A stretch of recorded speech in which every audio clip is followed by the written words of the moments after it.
Thank you, Adam, and good evening to everyone. What a magnificent crowd, and I saw the hands go up before. It's great to see so many new faces, but so many old faces as well, people that have been here for many of our dinners. And we're in for a wonderful evening, and I'm sure you'll enjoy yourselves. So welcome to the 8th annual dinner of the Chappell Foundation. It's a privilege to be here tonight at a ground that means so much to me. My love affair with the Sydney Cricket Ground started when I was about 5 or 6 years of age. Back in the day, there was no television, so we had to listen to the radio if we wanted to keep up with the cricket. And each ground had its own personality that used to come across the radio waves pretty clearly. And it was two grounds that stood out to me as I listened to those test matches years ago: the Sydney Cricket Ground and Lord's. They had a stronger personality than the other grounds coming across the radio waves, and I'm pleased to say that I was never disappointed.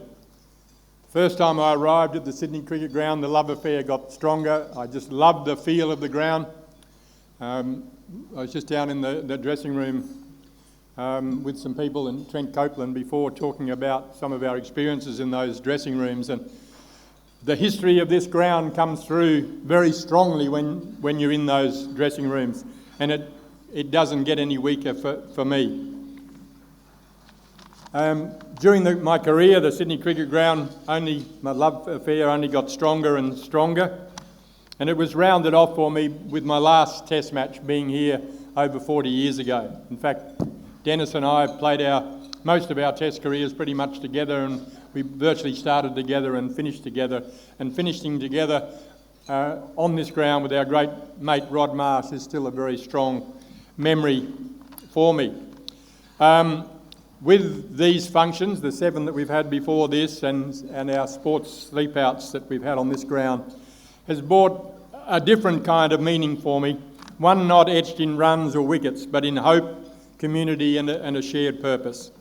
And I must say thank you to Kerry Mather and David Gallup of Venues New South Wales for their ongoing support in making this venue available for our cause. This partnership has been instrumental in what we have been able to build.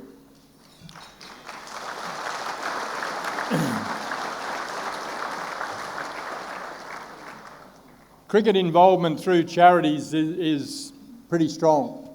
Not only ourselves, but the LBW Trust, the Lord's Taverners, Primary Club, and etc. have done a hell of a lot in the charity space across a range of causes. And I'm pleased to say I haven't caught up with him yet this evening, but somewhere in the audience, Mike Coward is here, one of the co-founders of the LBW Trust, of which I'm a patron, and Darshak Mehta before here was chairman of the LBW Trust for 10 years. After Darshak finished with the LBW Trust and had a bit of a break for a year, he spoke to me about doing something in the Chappell name, and to be honest, I wasn't as enthusiastic about it as he was, but anyone who knows Darshak knows that it's pretty difficult to say no to him, and he wore me down over a period of time, and we started the Chappell Foundation. But we had first of all to decide on a cause. We went through the usual suspects and realised that most of them are pretty well supported in the community. So we had to come up with something different, and I said to him there are only 2 criteria. That firstly, it's got to be in Australia, and it's got to be for young people. And Judy and I were living in Melbourne at that stage. We lived on Albert Street in East Melbourne, and Fitzroy Gardens was our front lawn. It used to piss me off on weekends when people used our front lawn, but it is a beautiful space, and I enjoyed going into the Fitzroy Gardens most mornings and do some exercise, and then often I would walk through Fitzroy Gardens to the Cricket Australia offices in Jolimont. But as beautiful as it was also confronting, because I noticed after a while, there were a lot of people that slept rough in the Fitzroy Gardens every night, and many of them were young people. And being a parent, that hit home hard. And one particular day I saw a young fella sleeping rough, and I caught a glimpse of his profile, and it could have been our youngest son. And it was pretty obvious to me then that youth homelessness had to be our cause. And I said to Darshak at the start of it, if we can put one life back together, it'll be worthwhile. Well, thank you.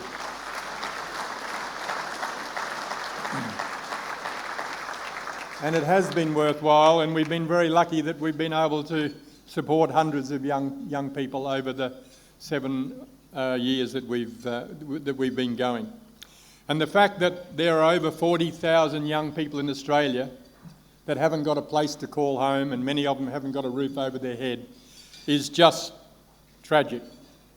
It's unacceptable. So we began the Chappell Foundation, and we still continue with no paid staff, no office, no overheads. We've raised $6 million in the time, which we've supported seven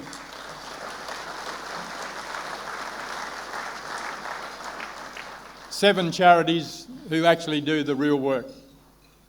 But 99.6% of what we raise tonight goes to doing the work that counts.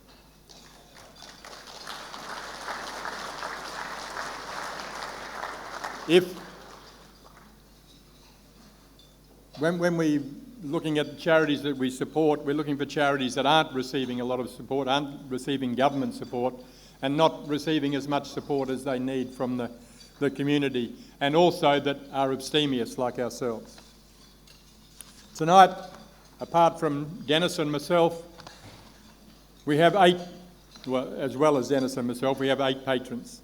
Basil Sellers, who's sitting down the front, Basil's been a great supporter from day one, and we really enjoy having him involved with us. John McMurtry, who's also on the top table. John, in fact, the Chappell Foundation wouldn't exist without John's support in the early days.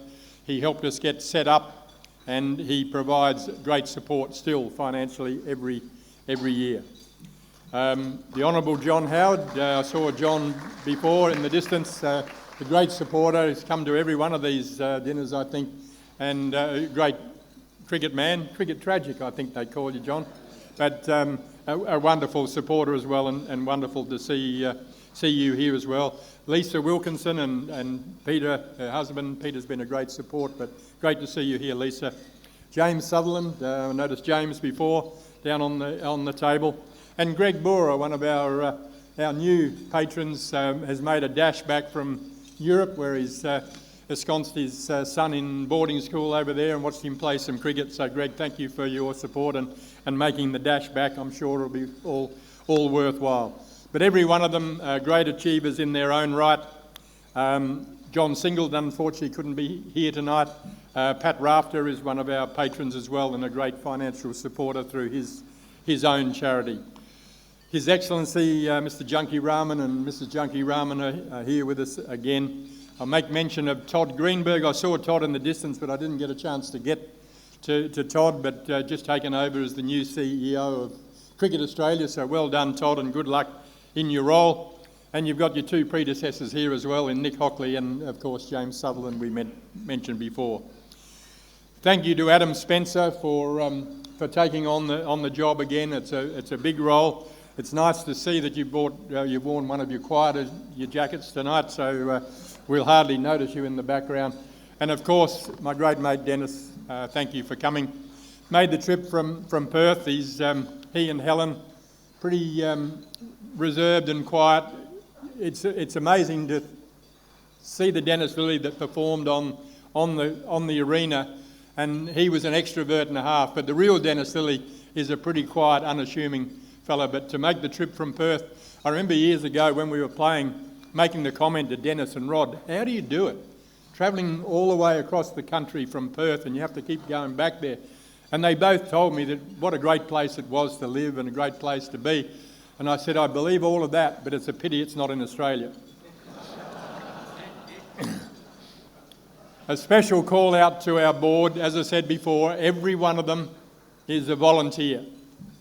And putting a function together like this is not easy for a professional group, let alone a bunch of volunteers. And it is amazing we only see this, but what goes on behind the scenes, it must be horrendous.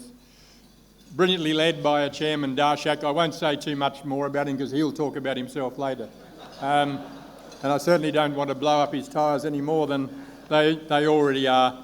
But a special mention to Arjun Deer, who's put in hundreds of hours in putting this together, and Ian Poole too, who's done the hard yards and the hard tasks.